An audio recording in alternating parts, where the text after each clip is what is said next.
নমস্কার বন্ধুরা, আজকে আমরা কাতলা মাছের আলু পটল দিয়ে ঝোল, পাতলা ঝোল করবো। আপনারা দেখতে থাকুন।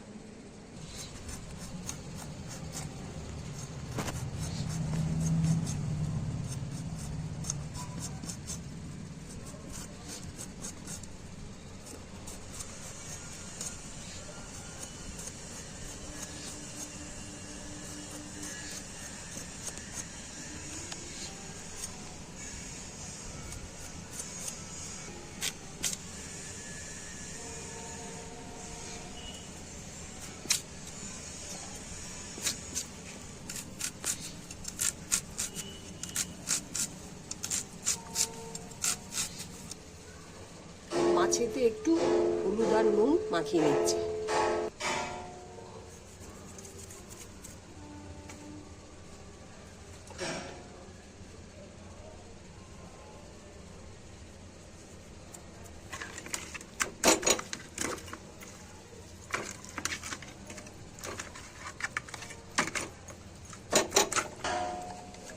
কড়াতে তেল দিয়ে দিলাম,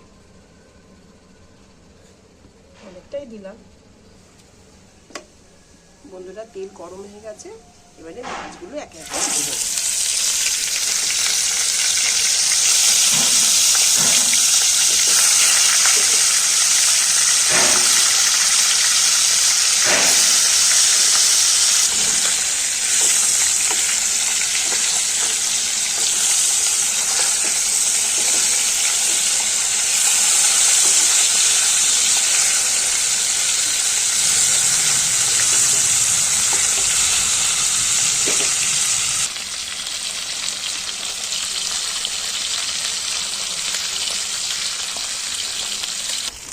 এবারে মাছগুলো ভাজা হয়ে গেছে, এবারে আমি তুলে নিচ্ছি এক একে করে।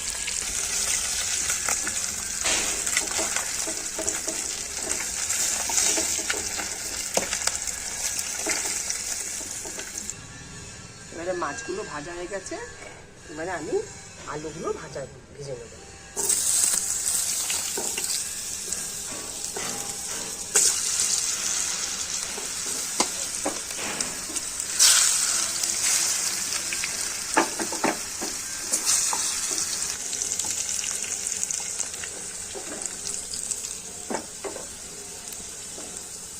এবারে পটল দিচ্ছি তেলেতে।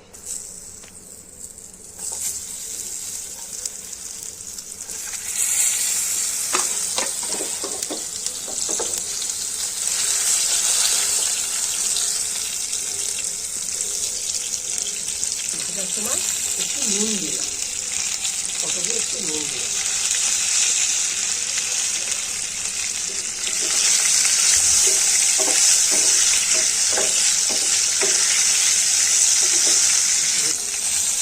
এবারে একটু হলুদ দেবো।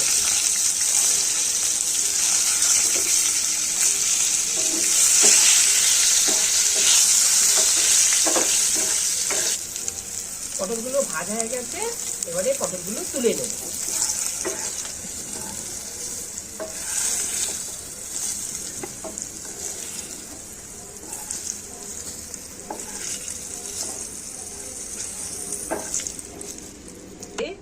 গরম তেলে পেঁয়াজগুলো দিয়ে দিচ্ছি।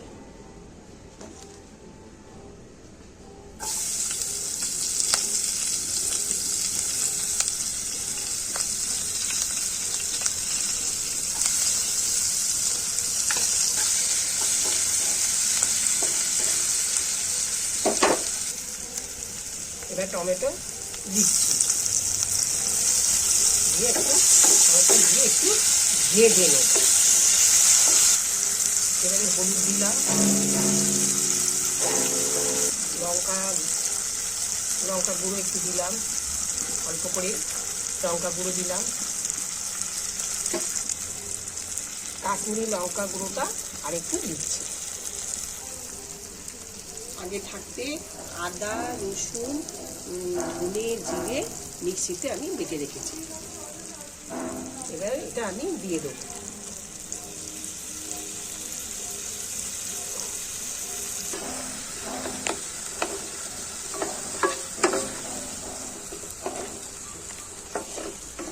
এর মধ্যে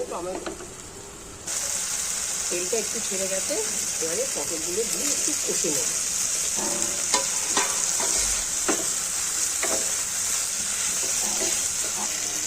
অল্প করে একটু চিনি দেবো।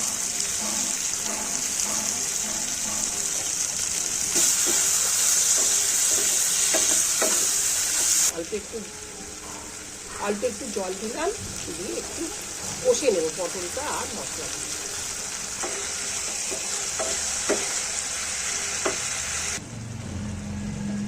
পটলে একটু জল দিলাম, জলটা দেওয়া হয়ে গেছে পটলটা।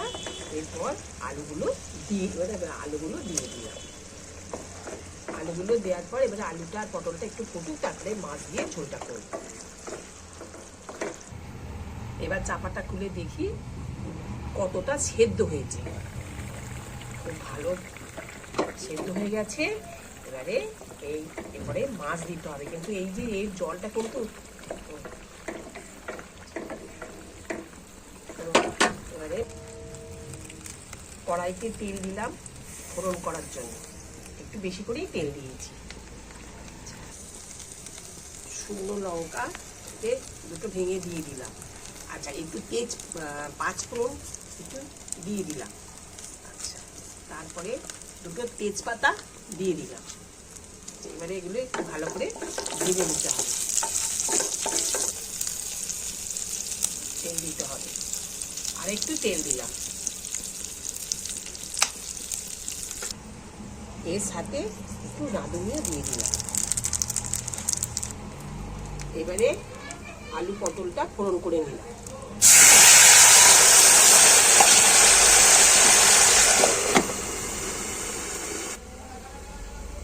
চাপাটা খুলে এবার দেখে নিলাম কি আছে।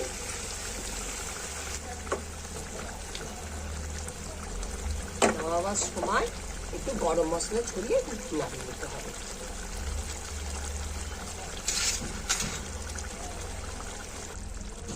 একটু সাদানার জন্য একটু গরম মশলা দিলাম।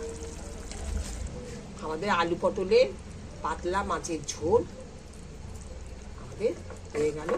বন্ধুরা, যদি ভালো লাগে দেখবেন, কমেন্ট করবেন, শেয়ার করবেন, কিন্তু এটা রান্না করে খাবেন। আজকের রান্নাটা এই পর্যন্ত। যদি আপনাদের রান্নাটা ভালো লাগে তাহলে নিশ্চয়ই আমাকে জানাবেন।